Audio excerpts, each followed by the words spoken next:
వరుసగా 6 మ్యాచ్లు ఓడిపోయి ఇక ఈ మ్యాచ్ కూడా ఓడిపోతే లీగ్ స్టేజ్ ముగియడమే కాకుండా ప్లే ఆఫ్స్ రేసు నుండి ఘోరంగా తప్పుకోవాల్సి వస్తుంది అనుకున్న అత్యంత క్లిష్టమైన పరిస్థితుల్లో పంజాబ్ కింగ్స్ జట్టు అసాధారణ పోరాట పటిమను కనబరిచింది. పంజాబ్ దాదాపు నెల రోజుల తర్వాత తన పంజాబ్ పవర్ ఏంటో చూపించి లక్నో జట్టుకు వారి సొంతగడ్డ ఎకానా స్టేడియంలోనే చుక్కలు చూపించి వారి గెలుపు అవకాశాలను సమాధి చేసి విజయ పతాకాన్ని సగర్వంగా ఎగురవేసింది. బ్యాటింగ్ సమయంలో ఆరంభంలోనే తడబడి ఒత్తిడిలోకి వెళ్లిపోయిన పంజాబ్ జట్టుకి ఊపిరి పోస్తూ కెప్టెన్ శ్రేయస్ అయ్యర్తో పాటు ప్రభ్సిమ్రాన్ సింగ్ అద్భుతమైన ఇన్నింగ్స్తో టాప్ లేపారు. నాయకుడు అంటే వేరే ఆటగాళ్ల ఆట తీరు మీద మాత్రం ఆధారపడేవాడు కాదు, అవసరమైనప్పుడు ఆకాశాన్ని తాకే ధైర్యంతో దుమ్ము దులిపేసి ముందుండి నడిపించి గెలిపించేవాడు అని సర్పంచ్ సాబ్ అయ్యర్ మరోసారి ప్రూవ్ చేశాడు. సెంచరీతో సెన్సేషనల్ గా మారి అందరి చేత సలాం కొట్టించుకున్నాడు. గత కొన్ని మ్యాచ్ల్లో సరైన బ్యాటింగ్ చేయలేక ఇబ్బంది పడుతున్న అయ్యర్ తనపై వచ్చిన విమర్శలన్నింటికీ మాటలతో కాకుండా తన బ్యాట్తోనే దిమ్మ తిరిగే సమాధానం చెప్పాడు. అయ్యర్ గర్జించాడంటే గ్రౌండ్ ఏదైనా, అపోజిషన్ ఎవరైనా బౌండరీల మోత మోగాల్సిందే, బౌలర్ల అడ్రస్ గల్లంతవ్వాల్సిందే, గెలుపు పంజాబ్ వైపు పరిగెత్తాల్సిందే అని నిరూపించాడు.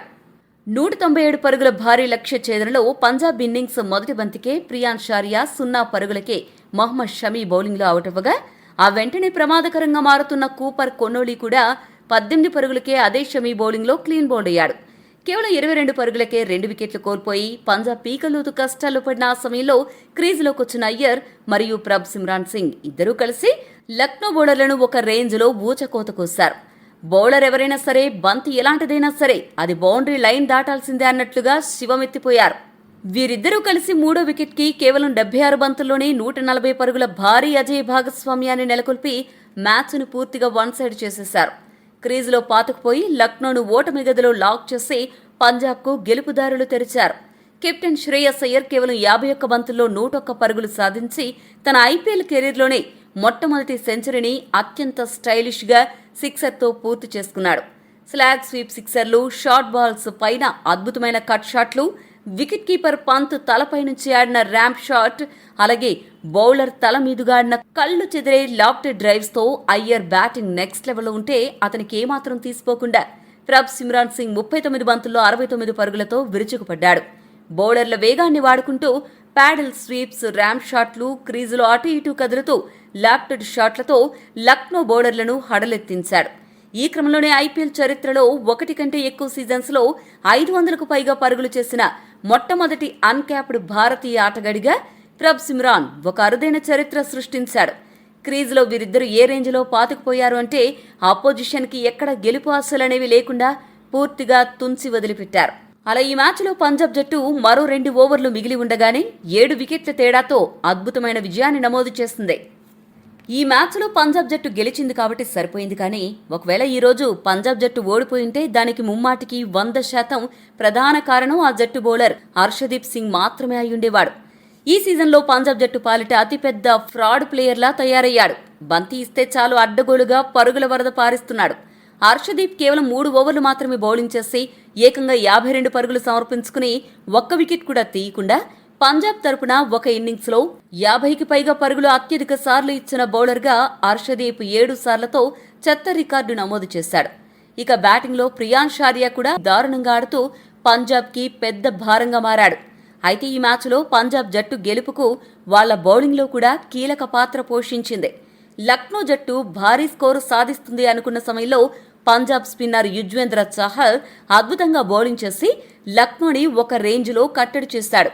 తన 4 ఓవర్ల కోటాలో కేవలం 25 పరుగులు మాత్రమే ఇచ్చి బదోని, రిషబ్ పంత్ లాంటి 2 అతి కీలకమైన వికెట్లను పడగొట్టి లక్నో నడ్డి విరిచాడు. అలాగే మార్కో జాన్సన్ కూడా పవర్ ప్లేలోని ప్రమాదకరమైన నికోలస్ పూరన్ అవుట్ చేయడంతో పాటు 4 ఓవర్లలో కేవలం 33 పరుగులు మాత్రమే ఇచ్చి మొత్తం 2 వికెట్లు తన ఖాతాలో వేసుకున్నాడు. వీళ్ళిద్దరితో పాటు మిగతా పంజాబ్ బౌలర్లు కాస్త కట్టుదిట్టంగా బౌలింగ్ చేయబట్టే లక్నో స్కోరు 196 పరుగుల దగ్గర ఆగింది. లేదంటే స్కోరు 220 దాటిపోయేది. ఇక ఈ మ్యాచ్లో పాయింట్స్ టేబుల్ సమీకరణాల విషయానికొస్తే పంజాబ్ జట్టు సాధించిన ఈ అద్భుత విజయంతో ఏకంగా 15 పాయింట్స్ ని తమ ఖాతాలో వేసుకుని పాయింట్ల పట్టికలో ఏకంగా 4వ స్థానానికి దూసుకెళ్లింది. ఈ 15 పాయింట్స్ తో పంజాబ్ జట్టుకి ప్లే ఆఫ్స్ అవకాశాలు సజీవంగా మారాయి. ఇప్పుడు ఆ జట్టు ప్లే ఆఫ్స్ కి అధికారికంగా వెళ్లాలంటే రాజస్థాన్ తమ తదుపరి మ్యాచ్లో ఖచ్చితంగా ఓడిపోవాలి. అదే సమయంలో కేకేఆర్ జట్టు తమ తదుపరి మ్యాచ్లో గెలిచినా కూడా మరీ ఎక్కువ భారీ తేడాతో గెలవకూడదు. ఈ రెండు సమీకరణాలు కలిసొస్తే పంజాబ్ ఖచ్చితంగా ప్లే ఆఫ్స్లో అడుగుపెడుతుంది.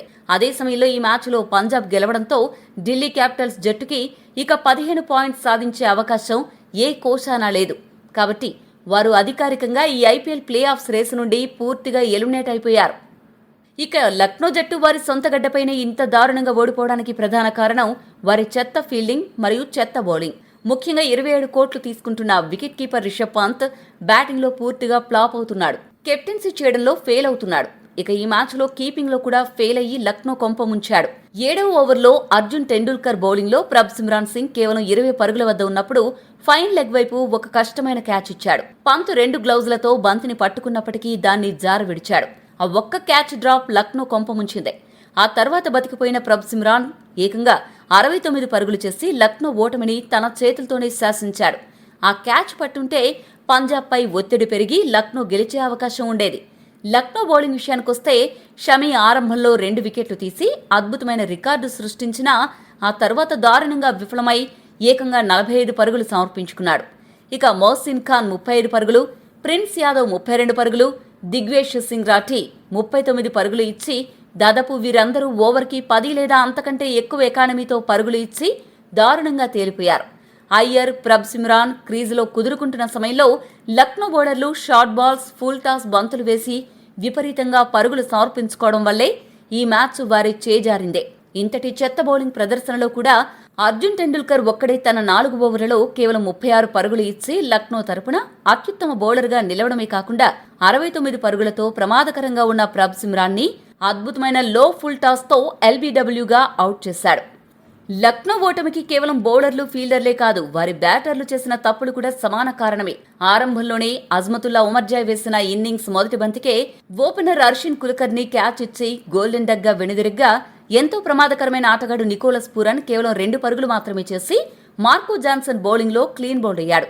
మ్యాచ్ మొదట్లోనే ఇలాంటి 2 పెద్ద వికెట్లు పడ్డం లక్నోని తీవ్రంగా దెబ్బతీసింది.